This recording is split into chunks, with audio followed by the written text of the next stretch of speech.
Hello everybody, I am David with Service Matters Property Management. This is episode 9 of your Property Moments coming to you February 1, 2024. I hope this new year is off to a great start for all of you. Here along the Gulf Coast, we are experiencing the weirdest season for us. It is winter time. And it's not winter like your cousins in the Midwest experience, but it is weird. I really don't know where else you can go in 1 week you're in the middle of a hard freeze warning, and then the next week everyone's walking around in short sleeves and flip-flops. Or here's another example. You can experience in a single day a 30 or 40 degree spread of temperature, right? You can wake up in the morning, it could be 32, 33 degrees. By the time you're done with your day, at some point, it can get as high as 70 degrees. Only along the Gulf Coast, right? If you don't believe me, come down and check it out. So what is it we're talking about today? Well, today we're talking about how to deal with a rental property that you want to list for sale, right? Now, of course, most of you will have experienced listing a home for sale that you're living in, but when it's a rental home, when you've got tenants living in that house, that really kind of puts an obstacle in the middle of the river that you need to understand how to navigate. So how do you deal with selling a home that is currently a rental property for yourself? Well, the first thing you want to do is you need to identify what kind of a rental property you're trying to sell. And really, I like to think of them in two different broad categories. The first category of rental properties are investment homes. And these are properties where the buyer is most likely going to use that property as an investment home the way you're using it as an investment home right now. The other category of property is a homestead property. And by that I mean it's a property where the buyer is most likely going to want to use that home to live in, right? Now, of course, any property can be one or the other of these two categories. So that's why we say most likely. And to figure out which type of property your home is, you really need to ask the advice of your property manager and also your listing agent.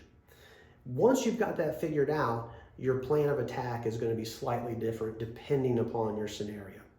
If the home you're dealing with is an investment type property, then just go ahead and list it.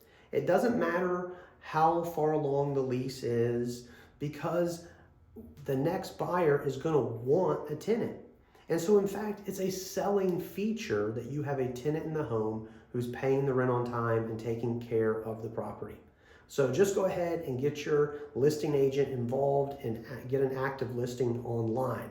You will want to talk to your renter, explain to them that the home's going up for sale, that they may have to allow for some number of showings over the course of time, but that nothing's going to change with their lease, that they're still going to be able to live in the home, and that that contract is going to continue to be good and honored. If, however, you have the type of home where the buyer is most likely going to want to move in, then we've got a few extra steps to follow. And the first thing we need to find out is, when is the lease going to expire? Now, if the lease is going to expire soon, say in the next 1, 2, or 3 months, then again, we're just going to go ahead and start that listing process. We're going to reach out to the tenant, explain that the home's going up for sale, explain that we're not going to be able to renew the lease, and then we're going to begin marketing the home, right? Because very likely the time on market and the closing time frame, all of those things are going to take 60 to 90 days anyways, and so very likely that tenant is going to be gone by the time the home has changed from your hands into the hands of the new owner, right? But if we look at that lease and we see that the lease doesn't expire for 6 months or 8 months or maybe even 12 months, maybe it's a brand new lease, right? Then we want to table the discussion on listing the home until closer to the leased end point. Right? Now, I know some of you out there, maybe you're in an emergency situation and you can't wait that long. You've got to list the home now. You've got some sort of circumstances that require you to get rid of that home as quickly as you can. Well, if that is your scenario, then what we want to do is we want to start looking at buying the tenant out of the lease. Now, there is no formula. There's no exact formula for how you do that. It's really a matter of what you want to offer to that tenant.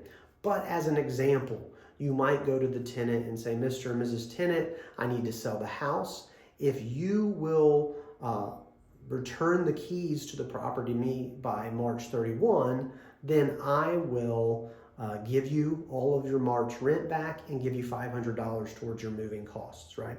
And then so long as the tenant gives the keys to you on March 31st, you follow through with your end of that bargain, right? Again, there's no set in stone method. It's whatever you come up with. It's whatever the tenant agrees to. But if you've got to get the home listed and you've got to get it sold right away, then buying the tenant out of the lease is probably going to be the path that you need to follow. Now, a couple of other things to talk through when you're listing a home that's got renters in it. The first thing to keep in mind is you do still have to keep in mind the interests of the tenants. The Florida landlord-tenant law requires tenants to be able to enjoy the home they're renting in peace and quiet. And so you're going to have to make them aware of showings way in advance. You may even want to just set up some days through the week when those showings are going to occur and then stick to that schedule. The other thing you're going to want to do is have a conversation with your property manager about their processes as the tenant returns the keys to the home. You may be thinking, well, if the tenant's returning keys on March 31, we can have a closing day of April 1. But that's not giving your property manager any time to do a move-out inspection and to have any cleaning done or have any make-ready repairs done that the tenant might be responsible for. So talk to your property manager, ask them what their process looks like, ask them how much time they need. And if you do that, then, instead of having that closing date on April 1, maybe you've got it on April 10 or April 15, right? Doing that's going to save you a lot of heartache, and it's going to make sure that the move out and closing process is really smooth and peaceful for everyone involved. I'm David with Service Matters Property Management. I hope you've enjoyed this moment. We look forward to seeing you next month. Until then.